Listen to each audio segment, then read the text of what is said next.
تاریخ ساز فیصلہ جس سے ان سب لوگوں کی کمر ٹوٹی ہے جو پارلیمان کو آئین پاکستان کے خلاف یا سپریم کورٹ کے خلاف یوز کرنا چاہتے تھے۔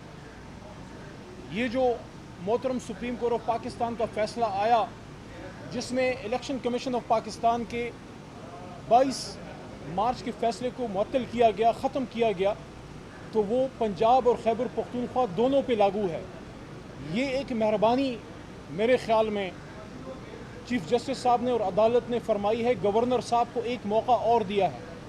اصولی طور پہ فیصلہ ہو چکا ہے کہ جس طرح پنجاب میں الیکشن ہوگا اسی طرح خیبر پختونخوا میں بھی الیکشن ہوگا، لیکن چونکہ گورنر خیبر پختونخوا کی ریپرزنٹیشن نہیں تھی تو ایک موقع ان کو اور دیا ہے قانون پہ عمل کرنے کا کہ گورنر صاحب بے شک، اور یہ میرے الفاظ ہیں، بے شک آپ جمعیت علماء اسلام سے آپ کا تعلق ہوگا لیکن آپ ایک صوبے کے گورنر ہیں اور آپ کو آپ کے فیصلوں سے یاد رکھا جائے گا، آئینی ایک ذمہ داری ہے۔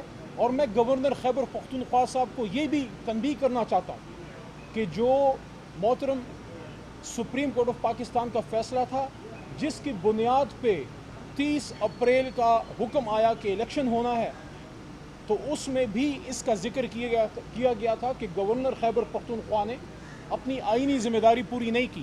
یہ بہت بڑی چارج شیٹ ہے گورنر صاحب آپ پہ۔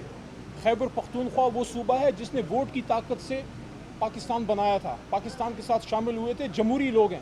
آپ مہربانی فرمائیں اپنی ذمہ داری پوری کریں۔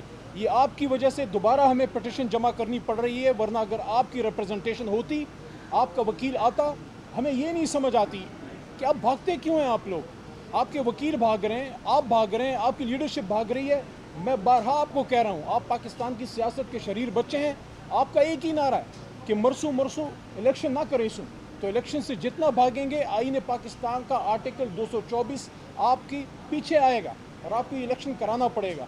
اس وجہ سے ہماری خیبر پختونخوا کی لیڈرشپ یہاں ہم آج تشریف سارے یہ لائے ہیں اور پٹیشن جمع کی ہے۔ اگر گورنر خیبر پختونخوا کی ریپرزنٹیشن ہوتی، اگر وہ اپنی آئینی ذمہ داریوں سے نہ بھاگتے، اگر وہ آئین کو مقدم رکھتے سیاسی مفاد پہ، تو اسی وقت یہ بھی فیصلہ ہو جاتا۔ لیکن کوئی بات نہیں، 3-4 دن کے گیپ سے انشاءاللہ خیبر پختونخوا کا بھی فیصلہ ہو جائے گا اور یہاں انشاءاللہ نئے الیکشن کی ڈیٹ آ جائے گی۔ بہت شکریہ۔